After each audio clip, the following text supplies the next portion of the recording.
मेरे प्यारे बच्चों, आज की क्लास में आपका एक बार पुनः स्वागत है। आज हम चैप्टर 3 लेकर आए हैं आप लोगों के लिए, जिनमें से कुछ महत्वपूर्ण बहुविकल्पीय प्रश्न आपके सामने बोर्ड पर दिए गए हैं। कॉपी अपनी खोल लीजिए, कलम लेके बैठ जाइए और लिखना प्रारंभ कर दीजिए। तो देखिए, पहला प्रश्न क्या है। कहता है निम्नलिखित में से कौन सा युग्म विकर्ण संबंध व्यक्त नहीं करता है। तो सबसे पहले विकर्ण संबंध के विषय में जान लीजिए, जिसे कहते हैं डायगोनल रिलेशनशिप। आवर्त सारणी के द्वितीय व तृतीय आवर्त के जो तत्व हैं, इन तत्वों में विकर्ण संबंध पाया जाता है। यानी विकर्ण पर स्थित इन तत्वों के गुणों में कुछ समानताएं पाई जाती हैं। इस समानता को ही विकर्ण संबंध कहा जाता है। समझ में आई बात? तो जैसे द्वितीय आवर्त के तत्व हैं, लिथियम है, बेरिलियम है, बोरान है, कार्बन है, नाइट्रोजन है, ऑक्सीजन है ना। वहीं हम जब तीसरे आवर्त में चलते हैं, सोडियम है, मैग्नीशियम है, एल्यूमिनियम है, सिलिकॉन है, फास्फोरस है, सल्फर है। तो इनमें जो है डायगोनल रिलेशनशिप पाई जाती है, विकर्ण संबंध पाया जाता है। ध्यान से आप देख लीजिए इसको। अब आइए आप अपने विकल्पों पे। तो देखिए, पहला युग्म आपका ये है, दूसरा ये है, तीसरा ये है, चौथा ये है, पांचवा ये है। आइए, तो पहला है लिथियम मैग्नीशियम। तो देखिए, लिथियम मैग्नीशियम दिया हुआ है, यह विकर्ण संबंध प्रकट करता है। यह कहता है कि विकर्ण संबंध व्यक्त नहीं करता है, नहीं की बात कह रहा है। दूसरा है बेरिलियम एल्यूमिनियम, बेरिलियम एल्यूमिनियम भी है।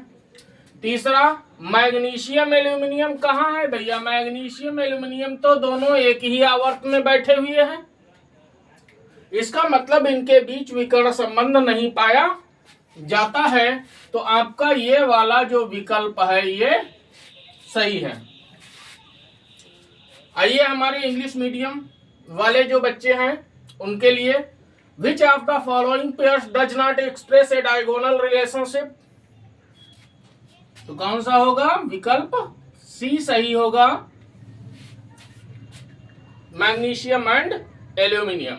इनके बीच में डायगोनल रिलेशनशिप नहीं पाई जाती है, क्योंकि ये एक ही पीरियड में बैठे हुए हैं, जो कि है थर्ड पीरियड। आइए भैया, नेक्स्ट क्वेश्चन पे चलते हैं। कहता है कि वह तत्व जिसका इलेक्ट्रॉनिक विन्यास 1s2, 2s2, 2p6, 3s2 है, निम्नलिखित में से क्या है? तो याद रखिए,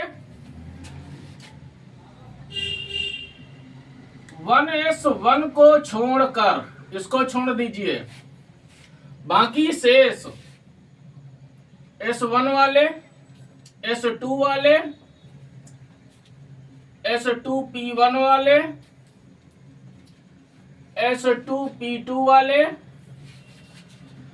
समझ में आई बात?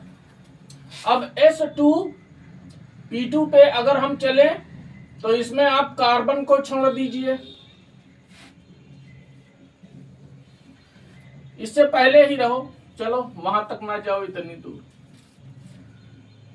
ये जो इलेक्ट्रॉनिक विन्यास रखते हैं वो प्रायः मेटल्स होते हैं, या डी ब्लॉक के जो एलिमेंट्स हैं वो मेटल्स होते हैं। पी ब्लॉक एलिमेंट्स में कुछ मेटल्स हैं, मेटलॉइड भी हैं, नॉन मेटल्स भी हैं, इनर्ट गैसेज भी हैं, है ना। तो वो तो मिक्सिंग वाला है ब्लॉक। बाकी जो एस ब्लॉक एलिमेंट्स हैं सब के सब मेटल्स हैं। तो अब यहां पर देखिए भाई, ये जो इलेक्ट्रॉनिक विन्यास दिया हुआ है तो लास्ट में 3s2 दिखा है। इसका मतलब ये जो भी एलिमेंट है, जो भी तत्व है, वो s ब्लॉक का तत्व है, और s ब्लॉक के जो तत्व होते हैं वो धातु होते हैं। इसका मतलब ये वाला आपका विकल्प सही है। बात समझ में आई? आइए इंग्लिश मीडियम वाले बच्चों के लिए, the element whose electronic configuration is 1s2 2s2 2p6 3s2 कहता है which of the following is it, तो कौन सा हो जाएगा? मेटल। बात समझ में आई? अब हम बात करते हैं थर्ड क्वेश्चन पर। कहता है कि सम इलेक्ट्रॉनिक युग्म है। सम इलेक्ट्रॉनिक कहते किन्हें हैं? जिनमें इलेक्ट्रॉनों की संख्या समान होती है वो सम इलेक्ट्रॉनिक बोले जाते हैं।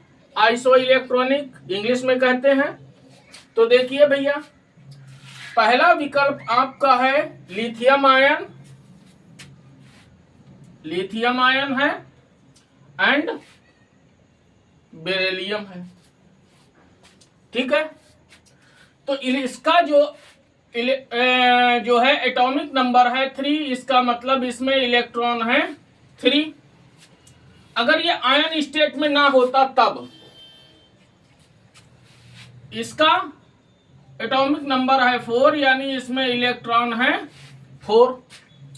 अब ये आयनिक स्टेट में बैठा हुआ है, एक इलेक्ट्रॉन इसने किसी को दे दिया, कम हो जाएगा, कितना बचा? 2, यानी इसमें इलेक्ट्रॉन 2 हैं, इसमें इलेक्ट्रॉन 4 हैं। ये आइसो इलेक्ट्रॉनिक नहीं है। इसका मतलब यह विकल्प आपका सही नहीं है। नेक्स्ट पे आ जाइए। नेक्स्ट है magnesium ion and sodium. Magnesium atomic number 12 होता है, यानी Z इज इक्वल टू 12। तो इलेक्ट्रॉन्स इसमें कितने हो जाएंगे भाई? 2 इसने किसी को दे दिया, आयनिक स्टेट में बैठा हुआ है, तो -2, तो कितना आ जाएगा इलेक्ट्रॉन? 10। वहीं हम सोडियम की बात करें तो ये एटॉमिक स्टेट में बैठा हुआ है, ये तो आयनिक स्टेट में था, ये एटॉमिक स्टेट में है, एटॉमिक नंबर 11, तो इलेक्ट्रॉन भी हो जाएंगे इसमें 11। तो इसमें इलेक्ट्रॉन 10, इसमें इलेक्ट्रॉन 11। इसका मतलब ये विकल्प भी हमारा सही नहीं है। आइए नेक्स्ट पे आ जाइए। नेक्स्ट है क्लोराइड आयन एंड आर्गन। अब क्लोराइड आयन यानी क्लोरीन, क्लोरीन का जो एटॉमिक नंबर है वो होता है 17। तो इलेक्ट्रॉन, अब चूंकि ये तो भैया आयनिक स्टेट में बैठा है, ऋणायन है, एक इलेक्ट्रॉन इसने किसी से ले रखा है, वो एक इलेक्ट्रॉन इसमें जुड़ जाएगा। टोटल नंबर ऑफ इलेक्ट्रॉन्स कितने हो जाएंगे? 18। आर्गन एटॉमिक नंबर होता है इसका 18, तो इलेक्ट्रॉन भी इसमें कितने हो जाएंगे? 18। अब देखिए दोनों में इलेक्ट्रॉनों की संख्या समान है, इसका मतलब यह हुआ सम इलेक्ट्रॉनिक। तो विकल्प आपका ये जो सी है ये सही है। इंग्लिश मीडियम वाले बच्चों के लिए the isoelectronic pair is, C वाला सही। अब कहता है निम्न में से कौन सा तत्व उत्प्रेरकीय गुण प्रदर्शित करता है? तो उत्प्रेरकीय गुण के विषय में जान लीजिए कि जो डी ब्लॉक के एलिमेंट्स होते हैं उनमें उत्प्रेरक गुण पाया जाता है, यानी ये रासायनिक अभिक्रिया में ये अपनी परमाणु अवस्था में या इनके यौगिक उत्प्रेरक की भांति कार्य करते हैं। उत्प्रेरक क्या होते हैं? जो रासायनिक अभिक्रिया की दर को बढ़ा देते हैं, वो उत्प्रेरक बोले जाते हैं। बात समझ में आई भैया? तो अब देखिए कैल्शियम है, तो कैल्शियम भैया ये तो एस ब्लॉक का तत्व है, आयरन ये डी ब्लॉक का है, लेड ये पी ब्लॉक का है, कहता है ये सभी। तो डी ब्लॉक का कौन सा है? आयरन है। इसका मतलब आयरन यानी बी विकल्प जो है वो सही है। इसमें भी आपका बी विकल्प सही हुआ। बात समझ में आई? अच्छे से आप देख लीजिए, उतार लीजिए। वार्षिक परीक्षा में आपको इनमें से ऑब्जेक्टिव क्वेश्चंस मिल सकते हैं।